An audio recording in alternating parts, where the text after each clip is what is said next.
The Rosh Hashiva Rav Henoch Zatzal in Chidushei Halev, in a number of places, establishes how difficult it is to change our first impressions, to change our basic orientation.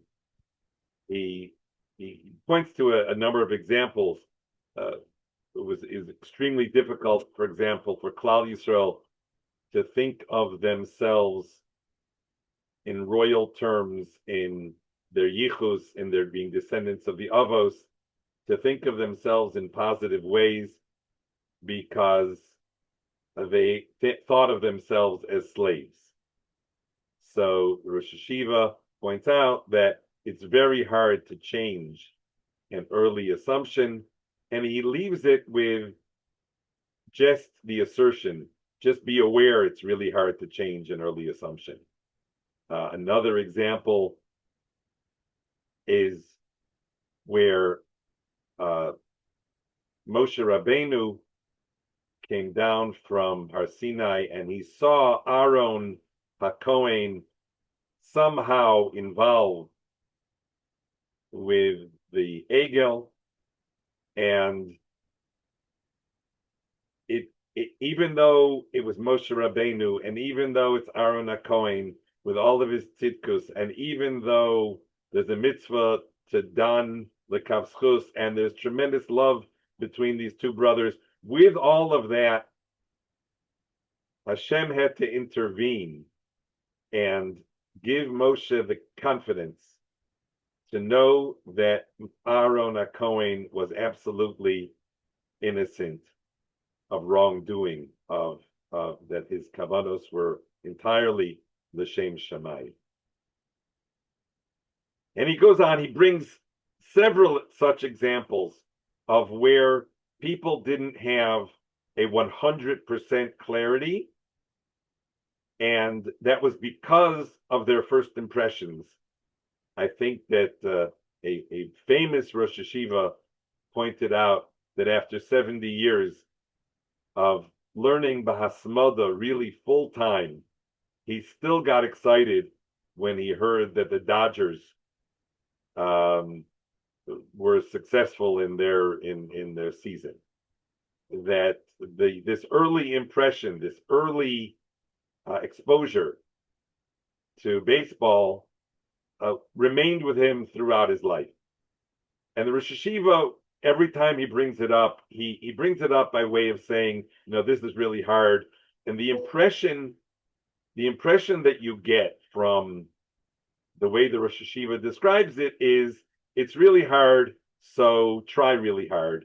It's really hard, so be aware of the fact that it's hard. It doesn't necessarily give you a strategy other than, well, if Moshe Rabbeinu needed Hashem's help to get 100% clarity, then certainly we would need help. We would need, he doesn't even say that we would need Hashem's help. He just says, you need to be aware that this is going to be really hard, that your early impressions are going to be deeply imprinted.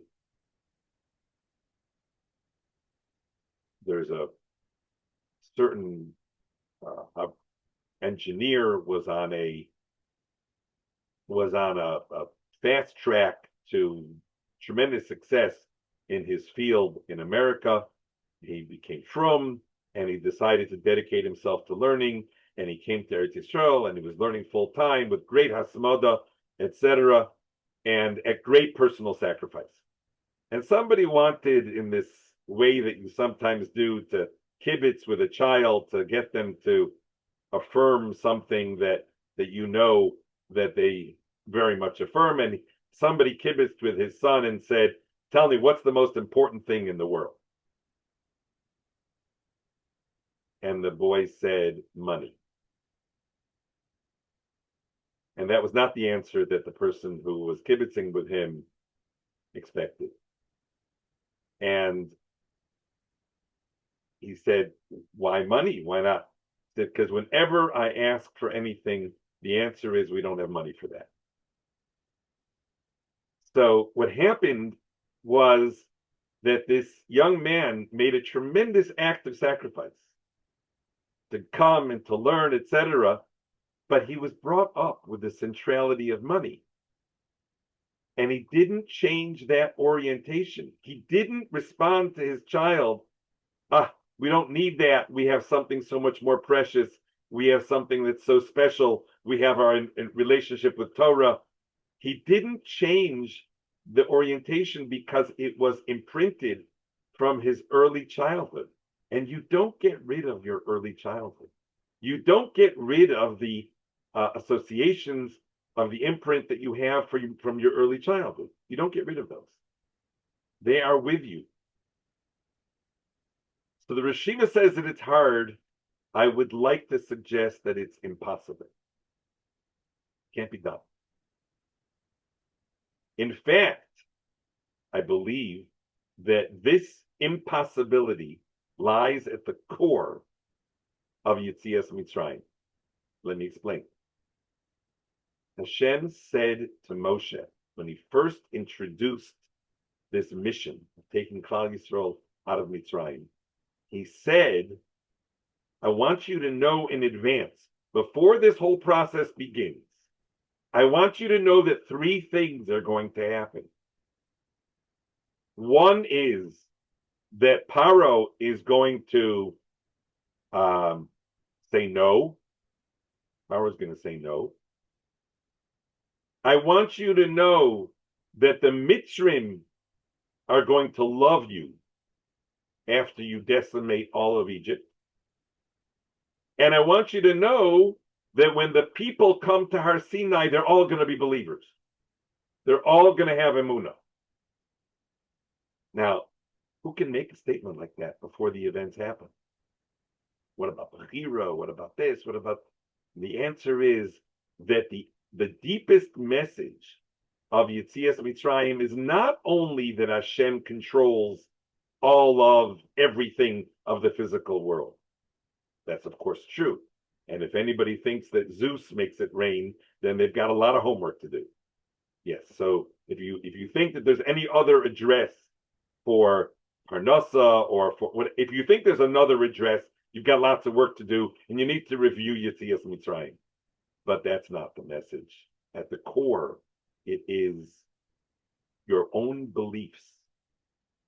That changing what is at your core, Hashem is prepared to do that. And he demonstrated his preparedness to do that when he took us out of Mitzrayim. Because Paro, who was a wimp, he was not somebody who had a backbone. He was a little wimp. He was going to say no, because Hashem wanted that to be.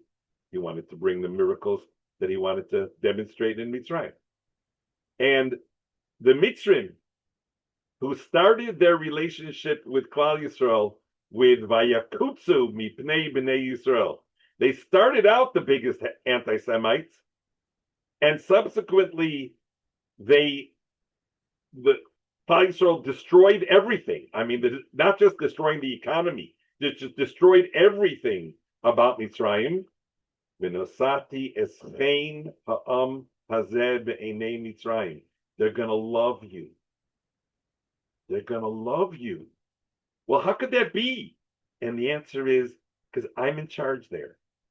I'm involved. I'm not just involved in your external world. I'm involved in your internal world. If you turn to me and recognize with bitachon that I am involved also in your internal world, then the impossible becomes possible. We're meant to ask Hashem. And if somebody says, well, but Akol b'dei shamayim chutz miyira shamayim, we shouldn't have to ask for things like that. And the answer is, don't be so clever. Your yira shamayim, very good, very nice, and you should work on it. But don't you think that it's all in your hands? And the prime example of this, sort of the number one evidence, is a fascinating chazal regarding the exchange between Hashem and Moshe and Klal Yisrael at Har Sinai.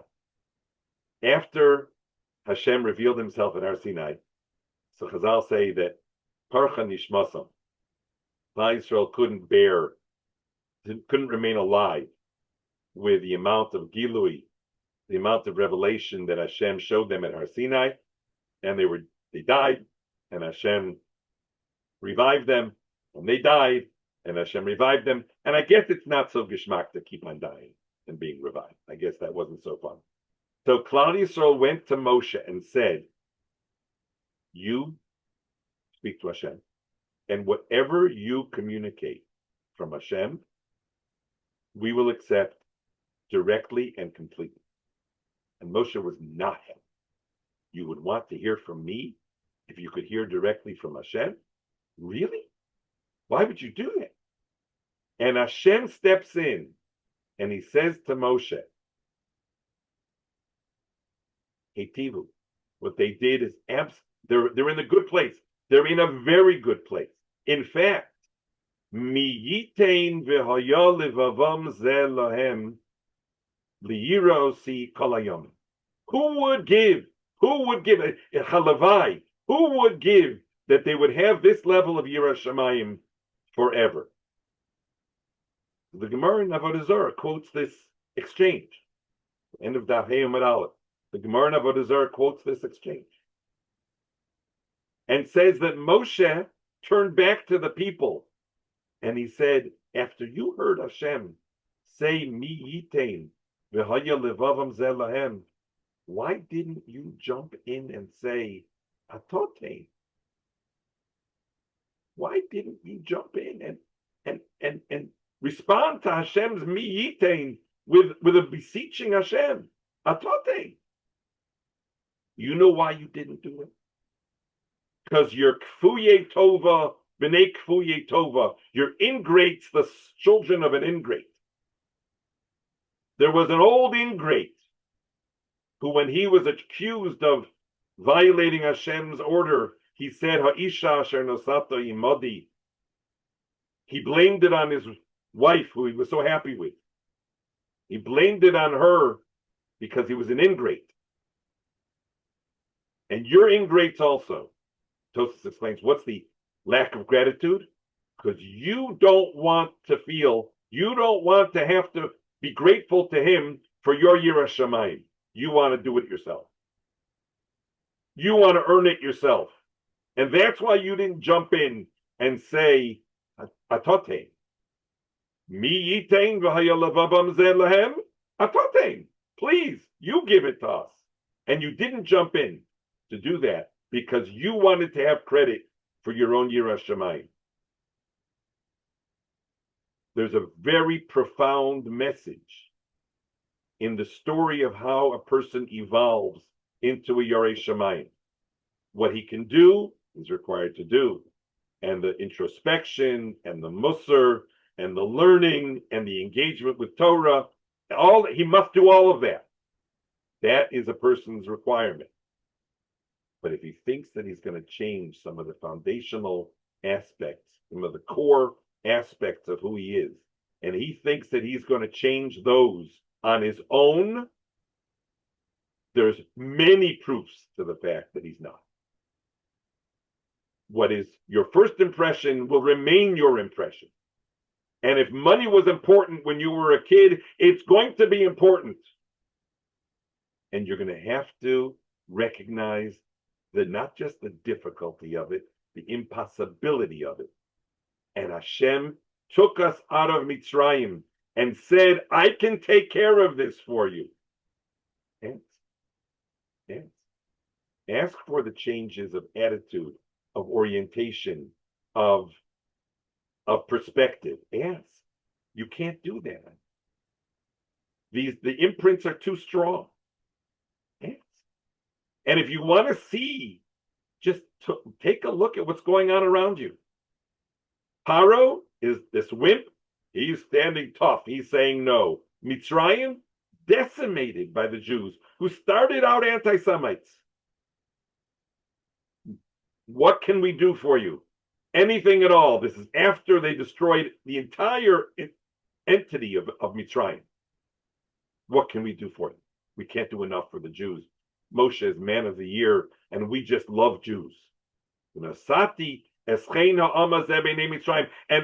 repeats it in the Torah over and again. And each time Hashem says, and I have given the chen, I have given them grace in the eyes of the Mitzrayim. Why was that so important? Because the same way that you are all going to be ma'aminim at Har Sinai, you're not going to be ma'aminim at Har Sinai because, you just accomplished through prodigious effort, you accomplished what you accomplished. You're going to all be ma'aminim at Har Sinai because I have chosen to grant you the gift of emunah at Har Sinai. All those who want it, I'm going to grant it. And I guarantee it. There will be emunah to everyone. That is a take home to tell us changing foundational attitudes is incredibly difficult. I would like to even cross the line from incredibly difficult to impossible. And that's what Yetzias Mitzrayim allows us to recognize. Not only is it possible, it's absolutely available because HaKadosh Baruch Hu has promised that is a feature of Yetzias Mitzrayim.